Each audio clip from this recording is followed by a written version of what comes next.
Welcome students. आज का हमारा टॉपिक है भारतीय संघवाद और केंद्र राज्य संबंध।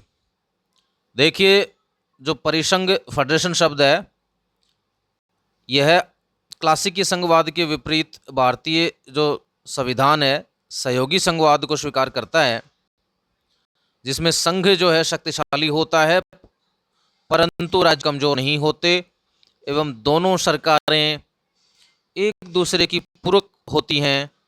इस दृष्टि से भारतीय संघवाद अमेरिकी संघवाद के बजाय कनाडा का जो संघवाद है उसके ज़्यादा नज़दीक है। अतः भारतीय संविधान को A.H. बिर्च तथा ग्रेनविल ऑस्टिन जैसे विचारक सहयोगी संघवाद की उपाधि देते हैं।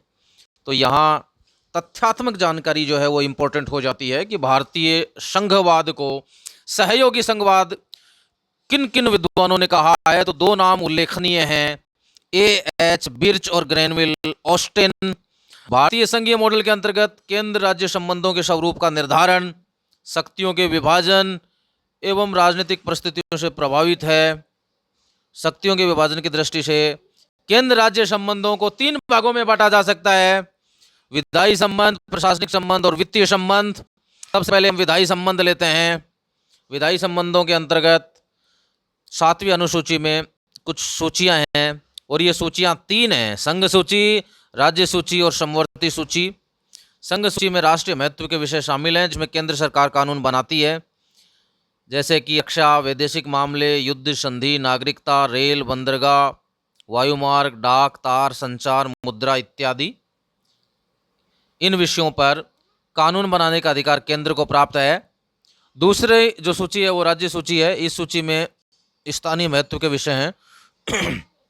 इस सूची में 66 विषय थे मूलतः, लेकिन 42वें संविधान संशोधन द्वारा इस सूची 5 विषयों को हटा दिया गया है और उनको समवर्ती सूची में शामिल कर लिया गया है।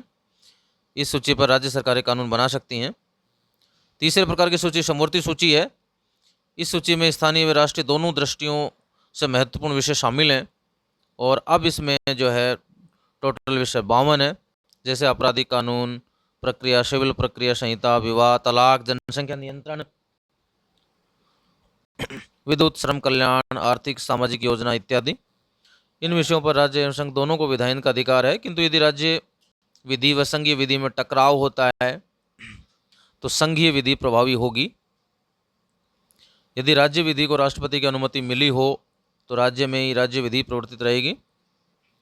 अब हम केंद्र राज्य प्रशासनिक संबंधों की बात करते हैं। संविधान के भाग 11 में अनुच्छेद 256 से 263 तक केंद्र राज्य प्रशासनिक संबंधों का उल्लेख है। केंद्र राज्य संबंधों में प्रशासनिक संबंधों का संयोजन सबसे कठिन कार्य है। संविधान के अनुच्छेद 73 के अनुसार संघ की प्रशासनिक शक्ति उन विषयों तक सीमित है जिन पर संघीय संसद के विधि निर्माण के अधिकार हैं। इसी प्रकार अनुच्छेद 162 के अनुसार राज्यों की प्रशासनिक शक्तियाँ उन विषयों पर सीमित हैं जिन पर राज्य विधानमंडलों को विधायन का अधिकार है। समवर्ती सूची के विषयों पर साधारणतः प्रशासनिक अधिकार राज्यों में निहित है, किंतु इन विषयों पर राज्यों की प्रशासनिक शक्ति कुछ विशेष परिस्थितियों में संघ को प्रशासनिक शक्ति के अधीन है, जहां संविधान या संसद द्वारा ऐसा प्रावधान किया है।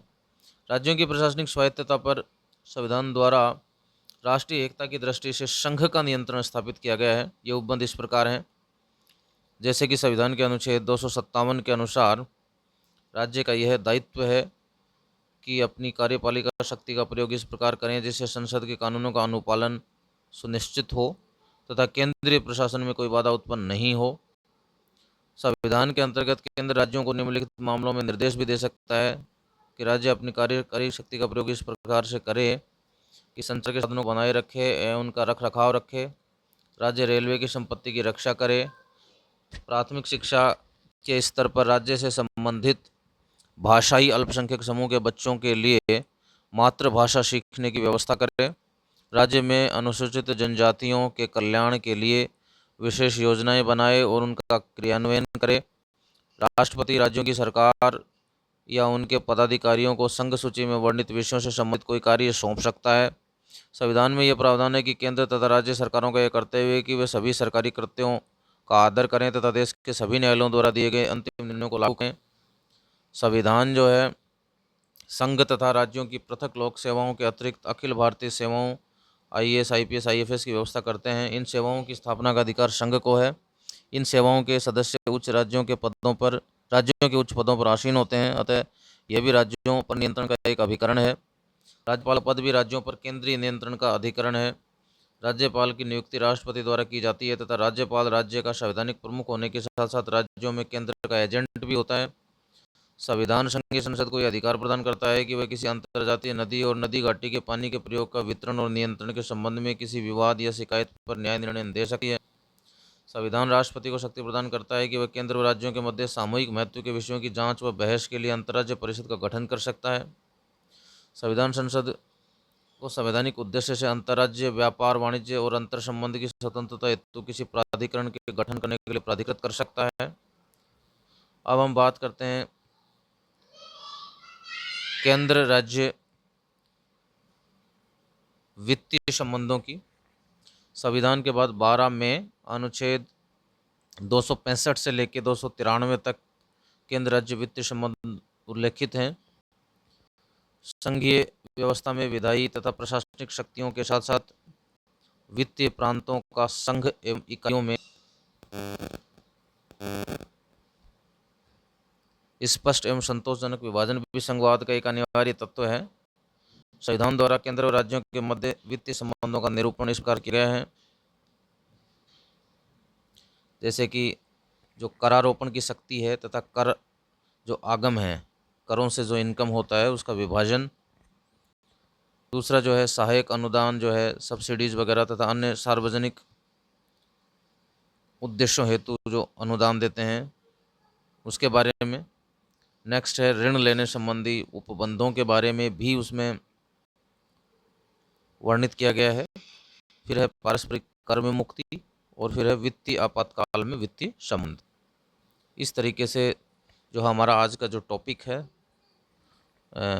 संघवाद और केंद्र राज्य संबंध वो कंप्लीट होता है। नेक्स्ट हम अलग से टॉपिक देखेंगे। धन्यवाद।